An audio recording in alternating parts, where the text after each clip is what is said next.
आज का आधुनिक अंतर मैं आपको बताता हूं। अमीरी और गरीबी में बहुत अंतर नहीं है। कहते हैं कि जिसने पूरे कपड़े पहने हों, जिनके घरों की स्त्रियां, जिन घरों की स्त्रियों ने पूरे कपड़े पहने हों, समझ लो कि ये गरीब घर की स्त्रियां हैं। और जिनके स्त्रियों ने कम कपड़े पहने हों, समझ लो कि ये अमीर घरों की स्त्रियां हैं। आजकल गरीबी और अमीरी में बस इतना ही अंतर है कि गरीब पूरे कपड़े पहनता है और अमीर माचिस की डिबिया में आ जाएं इतने, है ना, जरा सा। ये गरीबी और अमीरी है आज की। क्यों, ये सही है कि नहीं है ना? गरीब लोग बेचारे पूरे कपड़े पहनते हैं और अमीर लोग थोड़े थोड़े हैं, और थोड़े भी फटे हैं, और थोड़े भी जब फटे हों समझ लेना ये अमीर लोग हैं। सही है? क्या जमाना था। एक जमाने में फटे कपड़े गरीब पहनते थे, आज फटे कपड़े अमीर पहन रहे हैं। तो तुम आज अमीर बने हो फटे कपड़े पहन के, हम तो पहले ही अमीर थे क्योंकि बचपन में फटे ही पहने हमने तो फटा पैंट पहना है, पीछे से चड्डी दिखती थी पूरी।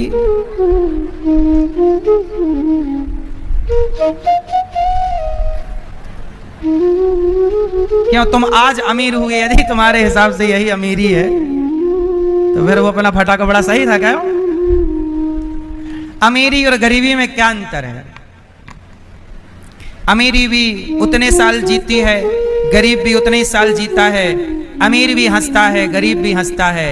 सच बताएं मेरी माँ, आपके अंदर जो इच्छाएं हैं, पैसा पाने की, गाड़ी पाने की, बंगला पाने की, ये इच्छाओं ने आपको गरीब बना रखा है। इस संसार में कोई भी गरीब नहीं है। अच्छा एक बात बताओ, चिड़िया अमीर है कि गरीब है? चिड़िया अमीर है कि गरीब है?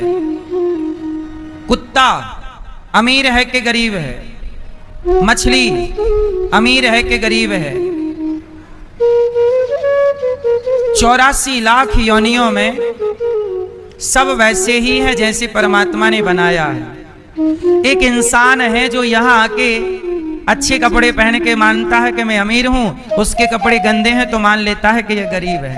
ये परिभाषाएं आपने बनाई हैं। ईश्वर की नजर में आज भी ना कोई अमीर है और ना आज भी कोई गरीब है। बताओ, हमारी तुम्हारी नजर में अमीरी गरीबी है, ईश्वर की नजर में आज भी कोई अमीर नहीं है और कोई, क्योंकि ईश्वर के घर जब जाओगे तो अमीरी गरीबी के हिसाब से हिसाब ना होगा। वहां तो आपने कर्म कैसे किए, उन कर्मों के हिसाब से आगे हिसाब होगा। सही है? वहां अमीरी गरीबी के हिसाब से हिसाब नहीं होता, वहां अच्छे बुरे कर्मों के हिसाब से हिसाब होगा।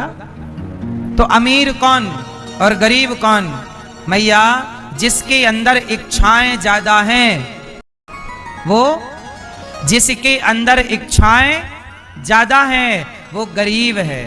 ज्यादा इच्छा है ना, और इच्छाएं आपको हमेशा परेशान रखती हैं, और परेशान जो है वो गरीब है। और जिसकी इच्छाएं कम हैं और कम इच्छाओं में वो, जब इच्छाएं ही नहीं हैं तो हम दुखी होंगे ही नहीं, क्योंकि हमें दुखी करता कौन है? हमारी इच्छाएं।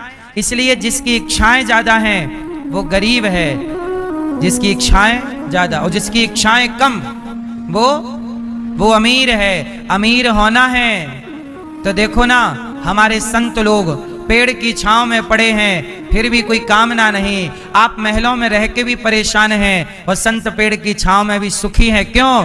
क्योंकि उनके अंदर की इच्छाओं का उन्होंने अंत कर दिया, इसलिए वो कहलाते हैं संत। अंत कर दिया।